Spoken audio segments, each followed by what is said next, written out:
Halo, ini video ke-12 dan kita bahas buku Atomic Habit lagi.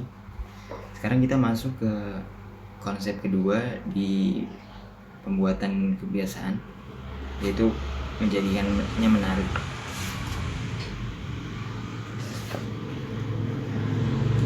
Kaitannya menjadikan menarik itu bagaimana menjadikan kebiasaan itu gak bisa ditolak.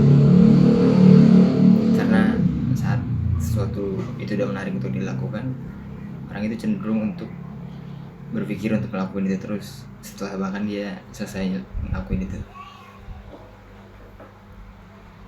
Sebagai contoh, kalau kita scrolling, di kepala kita kan selalu ngebayangin bahwasannya akan ada hal menarik yang muncul di scrolling selanjutnya. Dari situ kita terpacu untuk scroll, dan saat kita dapet sesuatu yang menarik itu bakal bikin kita jadi seneng dan ketagihan. Nah, begitu juga kebiasaan. Kebanyakan orang bikin kebiasaan bagus, tapi dia nggak mikirin gimana caranya bikin itu jadi menarik gitu. Kebanyakan mereka pikir cuma harus ngelakuin A.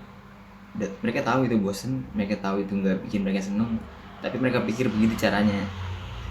Jadi mereka ngelakuin itu dan ya paling bertahan 2, 3, 1 minggu doang. Habis itu mereka nggak lakuin itu lagi.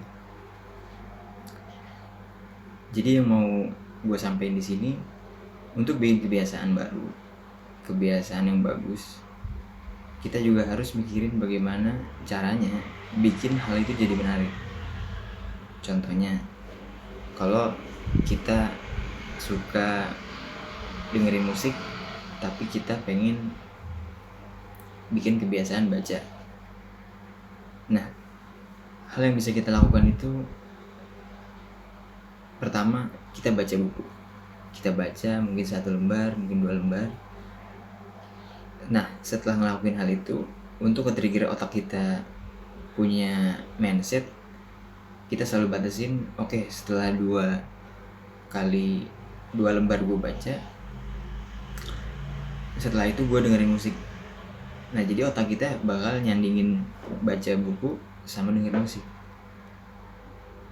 Jadi saat dia ngebayangin baca buku, yang ada di kepala kita itu dengerin musik juga.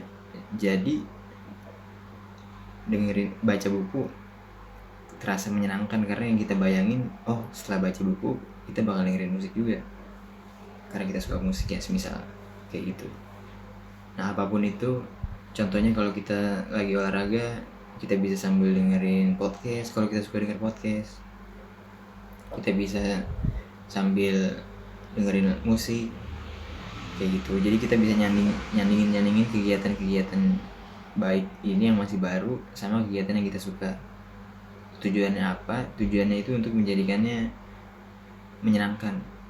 Karena saat suatu perilaku itu menyenangkan, kita cenderung untuk pengen ngelakuinnya lagi dan gak bisa nolak kayak gitu.